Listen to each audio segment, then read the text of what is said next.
This is the Alfa Romeo Giulia Quadrifoglio. It has 22 more characters in its name than the BMW M3 and 9 more syllables than the Audi S4. It also costs $80,000. That's right, this car costs $80,000, even though it's made by a company that has only sold 2 models in the United States in the last 25 years. 1, a low-volume sports car that nobody remembers, and 2, a low-volume sports car that you can't drive if you're carrying anything larger than a beach towel. Alfa Romeo has no track record in the United States, virtually no record of reliability, and a spotty dealer network. And they want you to pay $80,000 for this thing? Yes, they do, and it's worth every penny. Today, I've borrowed this Giulia Quadrifoglio from a viewer near Washington, D.C., and I'm going to show you exactly why it costs $80,000. First, as usual, I'm going to show you all of the Giulia's weird Italian car quirks. Then I'm going to show you its cool performance features. And then I'm going to take it out on the road and go for a drive. And to find out more of my thoughts, click the link below to read my column on autotrader.com/oversteer. Okay, so quirks. You open the door to this car and you find something that truly amazes me. It's an Italian performance car that isn't very quirky. Let me show you what I mean.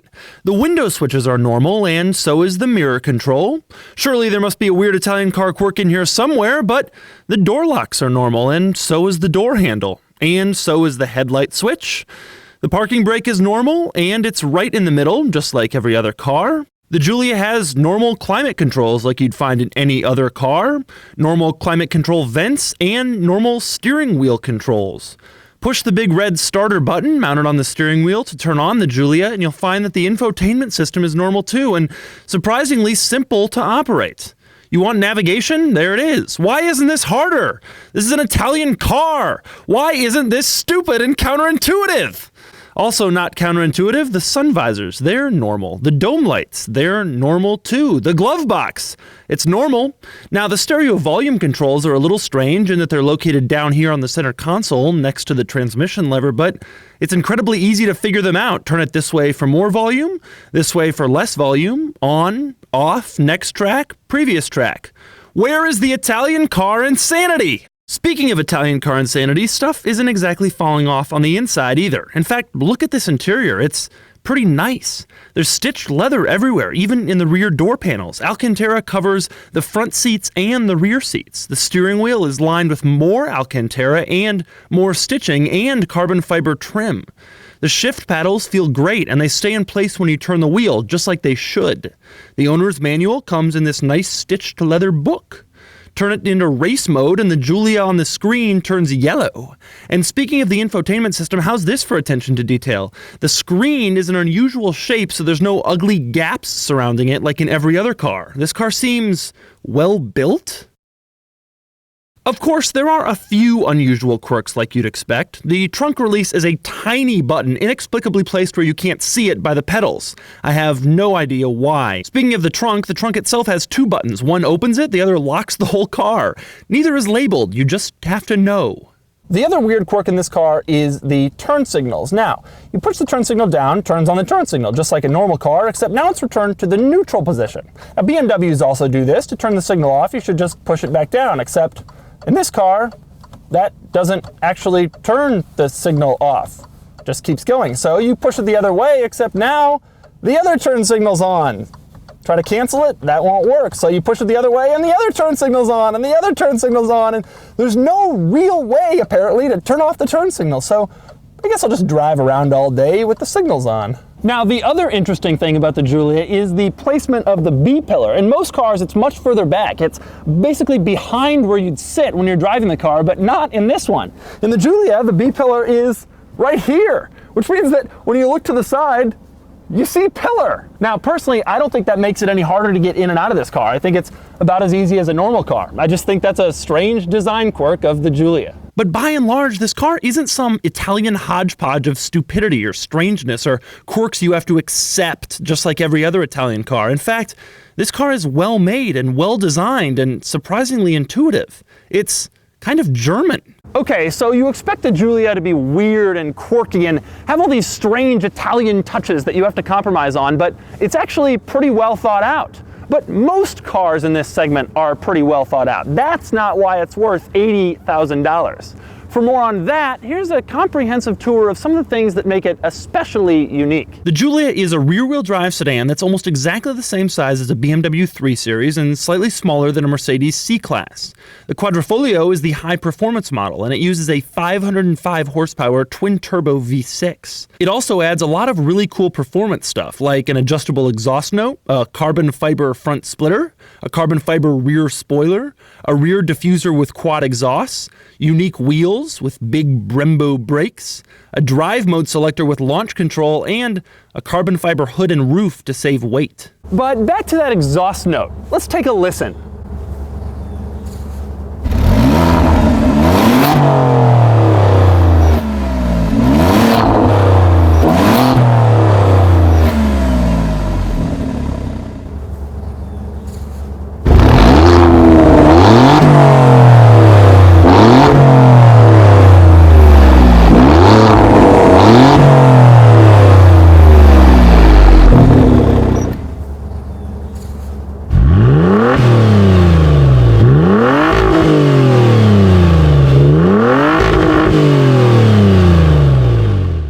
It gets better. The Giulia Quadrifoglio's 505 horsepower means it has 60 more horsepower than a base level BMW M3 and 40 more horsepower than a base level Mercedes C63 AMG. It'll do 0 to 60 in 3.8 seconds. It'll do 190 miles an hour. It is the fastest sedan with a trunk around the Nürburgring. In other words, it looks great on paper. It clearly looks great in person, but that still doesn't answer the ultimate question.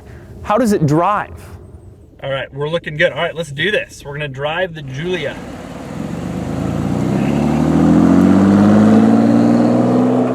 You can just tell instantly how direct the steering is. My God, it's direct.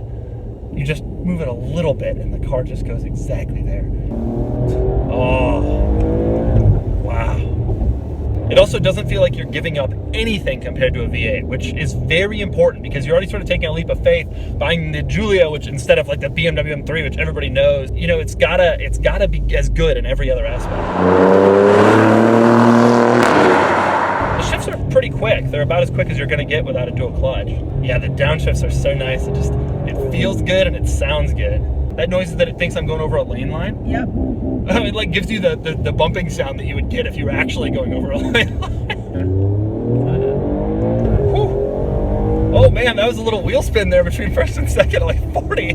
Oh, the steering is so good. It's so direct and precise. It's incredible how direct it is considering that we're driving four-door sedan.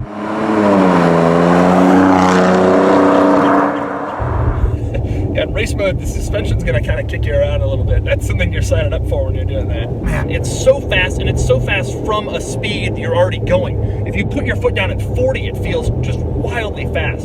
So this is like 50. It's crazy. It just feels, it's so eager to go. It's like really, really quick, especially because it just looks like a little car on the outside, and it looks like, oh, it's a pretty car, and you don't really think it's going to be brutal, and then it turns out to be really, really fast. I love the fact that despite the fact that it's a V6, you don't feel like you're giving up anything. I really don't feel like I'm losing anything because I chose a V6 insteed of the V8 that all the rivals have. And also, that's the other thing, somehow it managed to sound just as good as you'd want it to. I love the steering. The steering is so precise. There's no vagueness at all. It doesn't feel too light, which is the biggest complaint I have with most of the BMW steering. It feels just perfectly weighted. It's exactly how I would design the steering in a car like this if I were creating a car like this. This car is just as fast and as exciting and as fun, both in terms of acceleration and handling, as any of the two-door cars that I drive, which is no easy feat. All right, so now we're back in a normal mode here, natural mode as they call it, which is the middle of the three, and it feels pretty normal. This is a normal car. You have the ability to have a crazy, high-performance, ridiculous mobile when you want to, but also if you just want to commute and like chill and hang out and listen to music, you can do that too. The car is not large. It's one of the things I love most about it. One of the things I'm starting to not like as much about BMWs is they're just growing and growing. This car is quite small, and it's just so dirty. Can I do one of these? Oh.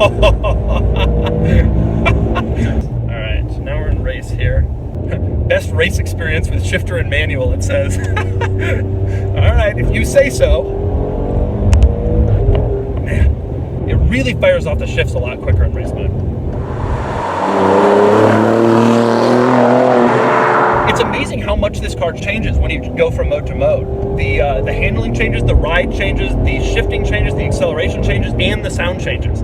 Very few cars make that many alterations, you know, just from a couple flicks of a switch. I can't believe how much really changes. When I'm in race mode, it really feels like we're in a completely different car. In the end, I'm really impressed with this car. I'm really impressed with what it can do. I'm really impressed with how well-rounded it feels. It can feel like a luxury car when you want it to feel like a luxury car, and it can really feel like a sports car when you want it to. I'm most impressed, though, with the fact that, like, this is Alfa. I expected it to be, like, 3/4 as good as an M3, but you bought it because it was beautiful and you wanted something different. It isn't like that. This car is every bit as good as an M3, and you buy it because maybe it's better. Maybe you feel like you like it more. It looks better. That's a legitimate thing to do. And I don't often feel that way. And I wasn't really expecting to feel that way.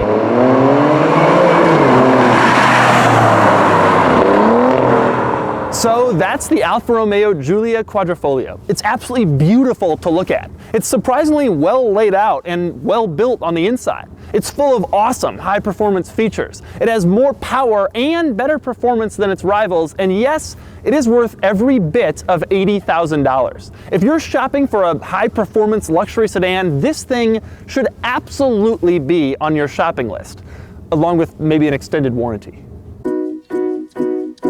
Today, I'm gonna do something that I've forgotten. Oh yeah, here goes. It's rolling already. I'm gonna screw this one up. First I'm gonna show you, then you're gonna finally get out. Bring more, quick one. It's surprisingly well built and well laid out. It's gorgeous to look at. I already said that one. Why don't you have a teleprompter for me, Filippo?